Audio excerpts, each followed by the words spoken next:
What's up guys and girls, and welcome back to another edition of The Cocktail Guy. If this is your first time watching me or visiting my channel, welcome. Each week I upload 2 videos. At the beginning of the week I upload the classic cocktails versus my riffs, where I pair one classic recipe, my favourite of that week, and I attempt a riff or a reboot on that classic. Towards the end of the week I upload another recipe of drinks that I've been generally playing around with throughout my week, and this week I thought I would focus on beer cocktails. So stay tuned and I hope you enjoy. Okay, full disclosure, neither of these cocktails actually contain beer, but rather they contain hops to give these cocktails both a really floral and charismatic whack of flavour.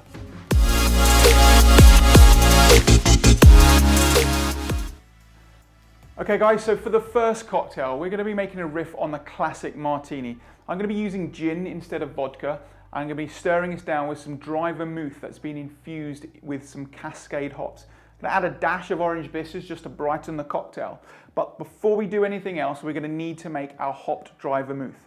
So in order to do this, we are going to weigh out, got my little scales here, 2.5 grams of these hops. Now as I said, I'm using Cascade hops.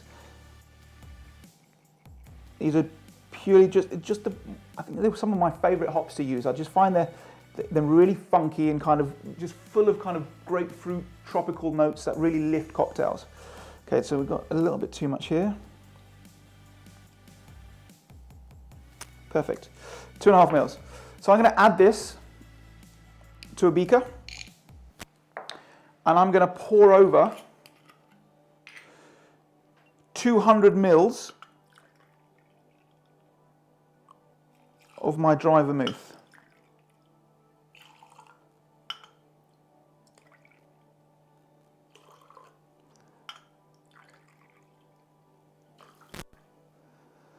There we go. Going to give it a little bit of a mix.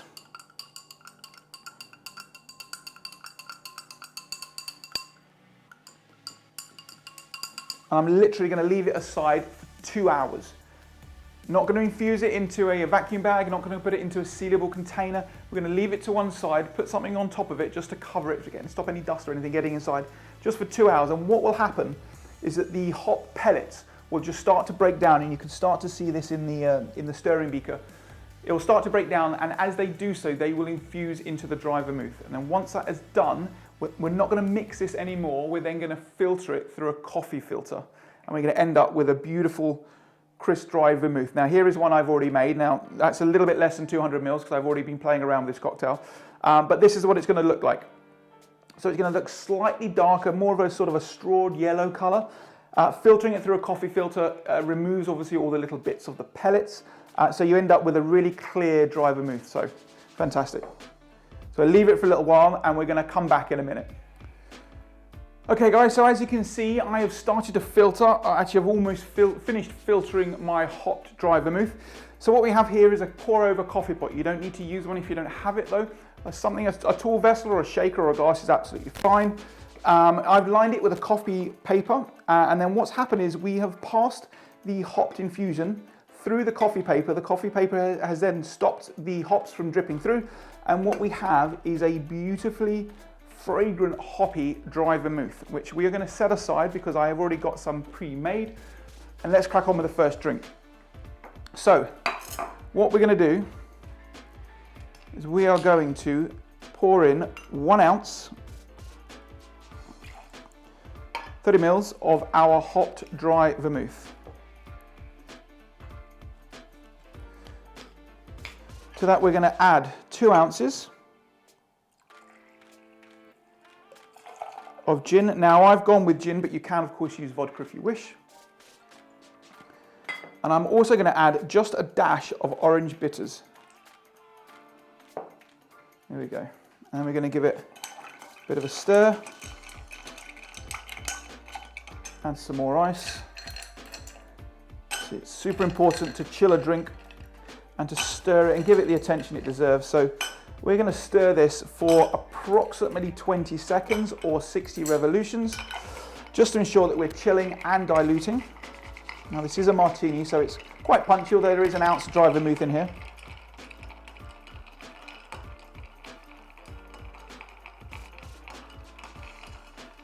we go, give it a bit of a taste. Yeah, hops come through really nice.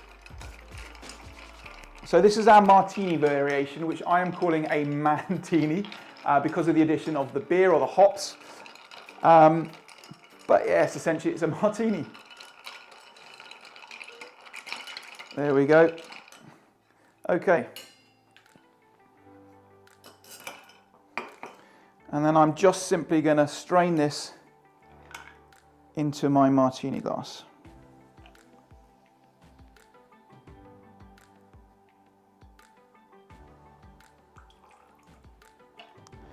Et voila. Perfect.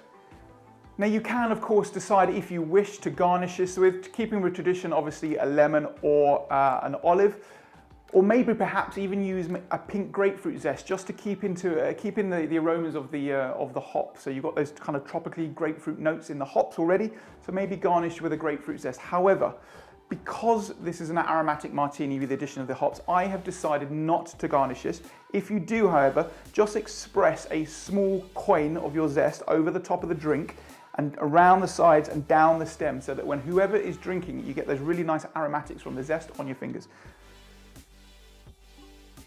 Look at that. Let's give this a go. Lovely. Does exactly what it says on the tin. Gin, vermouth, beer or hops. Super fragrant. Obviously, if you want a stronger flavour, use more hops in your dry vermouth if you wish, or infuse it for slightly longer. For me, a cocktail is all about balance, and no one ingredient should ever dominate another. So this cocktail is balanced for me. It's got the gin, it's got the dry vermouth, it's got the aromatics, it's got the punch of the hops. I think it's superb. Oh, lovely. Okay guys, there we have it, our Mantini. I'm going to clear up. I'll see you guys in a second for cocktail number 2. This one is a margarita, or because of the addition of beer or hops, this is a Lagerita. Now, Lagerita is simply a margarita, classic style, just with a spritz of light style lager. Again, using hops instead of the beer, I've opted to infuse some orange liqueur. I'm going with Cointreau this time. I have already pre-infused this. It's exactly the same process as the Hop Dry Vermouth that we did in the Mantini. So here is one I've already got. Now, as you can see, it's been passed through a coffee filter, just like the dry vermouth, and the broken down hop pellets have just been left behind. The liqueur is cloudy just because of the addition of sugar. It's quite natural. We're going to shake this drink with some fresh lime juice anyway, so the cocktail is going to be naturally cloudy, so not to worry. This is a shaken cocktail. Let's crack on. So we're going to be adding to our shaker 1.5 ounces, 45 mils of tequila.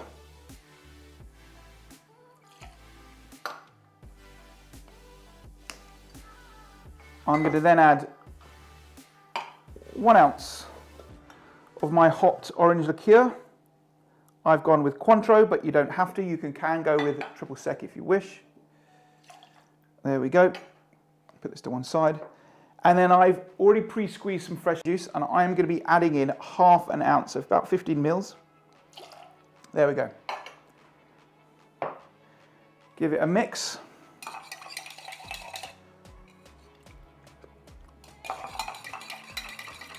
Lovely.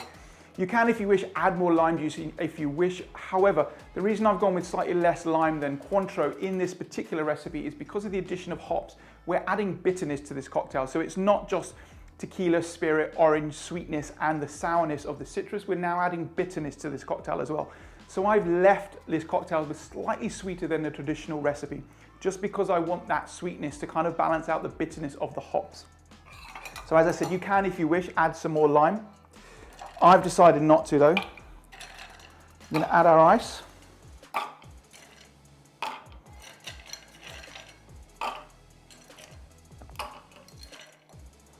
There we go. And then we're going to give this a shake.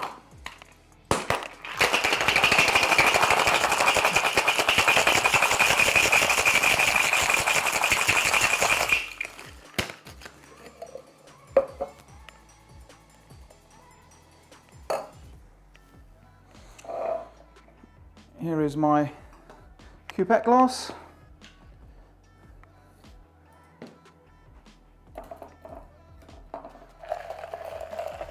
And then we're just going to double strain this.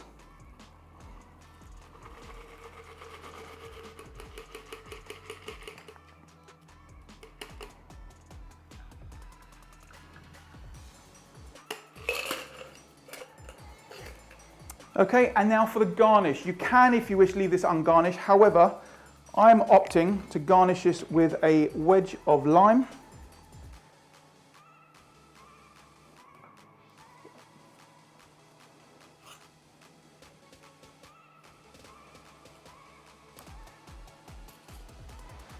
There we go. Well, just on the rim. You can do a half salt rim if you wish. However, I think that's beautiful. Look at it, it's beautifully coloured, frothy as hell. Look at that. Next to the Mantini. Beautiful. Let's give it a go.